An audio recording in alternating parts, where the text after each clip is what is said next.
ನಮಸ್ಕಾರ ಫ್ರೆಂಡ್ಸ್, ಯಾರೆಲ್ಲ ನನ್ನ ಚಾನಲ್ನ ನೋಡ್ತಾ ಇದ್ದೀರಾ ಸಬ್ಸ್ಕ್ರೈಬ್ ಮಾಡ್ಕೊಂಡು ನೋಡಿ, ಹಾಗೆ ಲೈಕ್ ಮಾಡಿ, ಶೇರ್ ಮಾಡಿ, ಸಪೋರ್ಟ್ ಮಾಡಿ. ಫ್ರೆಂಡ್ಸ್, ವಿಡಿಯೋನ ನೋಡ್ತಾ ಇದ್ದೀರಾ ಆದರೆ ಲೈಕ್ ಮಾಡ್ತಾ ಇಲ್ಲ, ತಪ್ಪದೇ ಲೈಕ್ ಕೂಡ ಮಾಡಿ. ಇವತ್ತು ನಾನು ಉಪ್ಪಿಟ್ಟಿನ ಬಜ್ಜಿ ಯಾವ ರೀತಿ ಮಾಡೋದಂತ ತೋರಿಸ್ತೀನಿ ಬನ್ನಿ. ನೋಡಿಲಿ, ಈಗ ಬೆಳಗ್ಗೆ ಟಿಫಿನ್ಗೆ ಉಪ್ಪಿಟ್ಟು ಮಾಡಿರ್ತೀವಿ, ಅದಾದ ತಕ್ಷಣ ಒಂದು ಸ್ವಲ್ಪ ಆದರೂ ಒಂದು ಕಪ್ಪು ಅಥವಾ ಅರ್ಧ ಕಪ್ಪು ಈ ಉಪ್ಪಿಟ್ಟು ಉಳಿದೇ ಬಿಡುತ್ತೆ. ಬೆಳಗ್ಗೆ ತಿನ್ನೋಕ್ಕೇ ಒದ್ದಾಡಿರ್ತೀವಿ, ಇನ್ನು ಮತ್ತೆ ಅದನ್ನೇ ತಿನ್ನೋಕ್ಕಂದ್ರೆ ಆಗೋಂಗಿಲ್ಲ. ಹಾಗಾಗಿ ಅದನ್ನು ನಾವು ವಡೆ ಮಾಡ್ಕೊಳ್ಳೋಣ. ನೋಡಿಲಿ, ಒಂದು ಈರುಳ್ಳಿಯನ್ನು ಇದಕ್ಕೆ ಹಾಕಿದ್ದೀನಿ, ಮತ್ತು ಸ್ವಲ್ಪ ಕೊತ್ತಂಬರಿನೇ ಕೂಡ ಇದಕ್ಕೇ ಸೇರಿಸಿದ್ದೀನಿ. ನಾವು ಇದು ಉಪ್ಪಿಟ್ಟಿನಲ್ಲಿ ಅಲ್ಲಿ ಈರುಳ್ಳಿ, ಮೆಣಸಿನ್ಕಾಯಿ, ಟೊಮೆಟೊ, ಕಡಲೆಬೇಳೆ, ಉದ್ದಿನಬೇಳೆ ಎಲ್ಲ ಸೇರಿಸಿರ್ತೀವಿ. ಆದ್ರೂ ಸ್ವಲ್ಪ ಮೇಗಡೆ ರುಚಿಗೆ ಸ್ವಲ್ಪ ತಕ್ಕಷ್ಟು ಉಪ್ಪು ಹಾಕಿ, ಉಪ್ಪಿಟ್ಟಲ್ಲಿ ಕೂಡ ಉಪ್ಪಿರುತ್ತೆ, ನೋಡಿಕೊಂಡು ಉಪ್ಪನ್ನು ಹಾಕ್ಕೊಳ್ಳಿ. ಆನಂತರ ನೋಡಿರಿ, ಸ್ವಲ್ಪ ಅಡುಗೆ ಸೋಡಾನ ಕೂಡ ನಾನಿಲ್ಲಿ ಬೆರೆಸಿದ್ದೀನಿ. ಆನಂತರ ಅಜ್ವಾಯಿನ ಅಂದರೆ ಓಂಕಾಳು ಏನಂತೀವಲ್ಲ, ಅದನ್ನು ಕೂಡ ಇಲ್ಲಿ ಸೇರಿಸ್ಕೊಂಡಿದ್ದೀನಿ. ಇಲ್ಲಿ ಒಂದು 3-4 ಟೇಬಲ್ ಸ್ಪೂನ್ ಆಗೋಷ್ಟು ಕಡಲೆ ಹಿಟ್ಟನ್ನು ನಾನು ಇಲ್ಲಿ ಹಾಕ್ಕೊಳ್ತಾ ಇದ್ದೀನಿ. ನೋಡಿ, 3 ಸ್ಪೂನು ಹಾಕ್ಕೊಂಡಿದ್ದೀನಿ. ಆನಂತರ ನೋಡಿಲಿ, ಮತ್ತೊಂದು ಸ್ಪೂನ್ 4 ಸ್ಪೂನು, ಮತ್ತು 1 ಸ್ಪೂನು 5 ಸ್ಪೂನನ್ನು ಹಾಕ್ಕೊಂಡು ಚೆನ್ನಾಗಿ ಹಿಟ್ಟು ಮತ್ತು ಉಪ್ಪಿಟ್ಟು ಚೆನ್ನಾಗಿ ಬೆರಿಬೇಕು. ಆ ರೀತಿಯಾಗಿ ಅದನ್ನು ಚೆನ್ನಾಗಿ ಕಲಿಸ್ಕೊಳ್ಳಿ. ಈ ರೀತಿಯಾಗಿ ತುಂಬ ಟೇಸ್ಟಿಯಾಗಿ ಬರುತ್ತೆ. ಅದನ್ನು ವೇಸ್ಟ್ ಮಾಡೋ ಬದಲು ಸಂಜೆ ಸ್ನ್ಯಾಕ್ಸ್ ಆಗಿ ಈ ರೀತಿ ಮಾಡ್ಕೊಳ್ಬೋದು. ನೋಡಿಲಿ, ನನಗೆ ಇನ್ನೊಂದು ಸ್ವಲ್ಪ ಹಿಟ್ಟು ಬೇಕನ್ನಿಸ್ತು, ಹಾಗಾಗಿ ಇನ್ನೂ 1-2 ಸ್ಪೂನ್ ಆಗೋಷ್ಟು ಹಿಟ್ಟನ್ನು ಕೂಡ ನಾನಿಲ್ಲಿ ಸೇರಿಸ್ಕೊಂಡು ಮತ್ತೆ ಅದನ್ನು ಎಲ್ಲ ಕಲಿಸ್ತಾ ಇದ್ದೀನಿ. ನೋಡಿ, ಈ ರೀತಿಯಾಗಿ ಕಲಿಸ್ಬೇಕು. ಒಂದು ಸ್ವಲ್ಪ ಗಟ್ಟಿ ಅನ್ನಿಸ್ತಾ ಅಂದರೆ ನಿಮಗೆ ಹಿಟ್ಟು ಹಾಗಾಗಿ ನಾನಿಲ್ಲಿ ಒಂದು ಸ್ವಲ್ಪ ನೋಡಿ, ಕೈ ಅಳತೆಯಲ್ಲಿ ಇಷ್ಟು ನೀರನ್ನು ಹಾಕ್ಕೊಂಡಿದ್ದೀನಿ. ನೋಡಿ, ಇಷ್ಟು ನೀರು ಹಾಕ್ಕೊಂಡ್ರೆ ಅದು ಹಿಟ್ಟು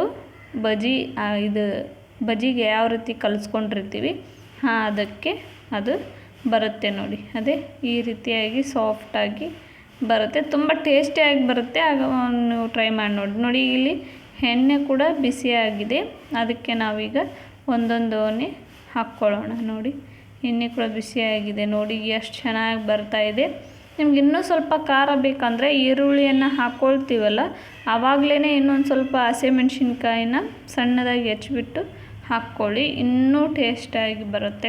ಖಾರವಾಗಿ ಟೀನೋ ಕಾಫಿನೋ ಕುಡಿತಾ ಇದ್ದರೆ ತುಂಬ ಚೆನ್ನಾಗಿರುತ್ತೆ. ಹಾಗೆ ಮಕ್ಕಳು ಕೂಡ ಸ್ಕೂಲಿಂದ ಬಂದ ತಕ್ಷಣ ಅವರು ಮತ್ತೆ ರಿಪೀಟಾಗಿ ಉಪ್ಪಿಟ್ಟು ತಿನ್ನಿ ಅಂದರೆ ತಿನ್ನಲ್ಲ. ಅದೇ ಈ ರೀತಿ ಬಜ್ಜಿ ಮಾಡ್ಕೊಳ್ಳಿ, ಅವರು ಇದು ಉಪ್ಪಿಟ್ಟು ಬಜ್ಜಿನ ಅಂತ ಅವ್ರಿಗೆ ಗೊತ್ತೇ ಆಗಲ್ಲ, ನಾವು ಹೇಳಿದ್ರೇ ಅವ್ರಿಗೆ ಗೊತ್ತಾಗೋದು.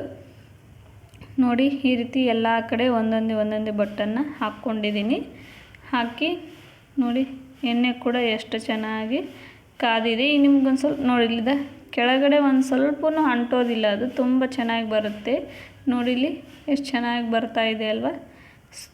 ನೋಡಿ, ಕಡಿಮೆ ಉರಿಯಲ್ಲಿ ಚೆನ್ನಾಗಿ ಒಳಗಡೆ ಎಲ್ಲ ಬೇಯಬೇಕು, ಆ ರೀತಿ ಬೇಯಿಸ್ಕೊಳ್ಳಿ. ತುಂಬ ಎತ್ತೇನು ಟೈಮ್ ಇಡೋಲ್ಲ, ಯಾಕಂದರೆ ಉಪ್ಪಿಟ್ಟು ಮೊದಲೇ ಬೆಂದಿರುತ್ತೆ ಅಲ್ವಾ. ಹಾಗಾಗಿ ನೋಡಿಲಿ, ನಾನೀಗ ಎಲ್ಲ ಬಜ್ಜಿನ ಟರ್ನ್ ಮಾಡ್ತಾಯಿದ್ದೀನಿ. ನೋಡಿ, ಎಷ್ಟು ಚೆನ್ನಾಗಿ ಎಲ್ಲ ಫ್ರೈ ಆಗಿದೆ. ನೋಡಿ, ಎಣ್ಣೆಯಲ್ಲಿ ಚೆನ್ನಾಗಿ ಫ್ರೈ ಆಗಿದೆ ಒಂದು ಸೈಡ್.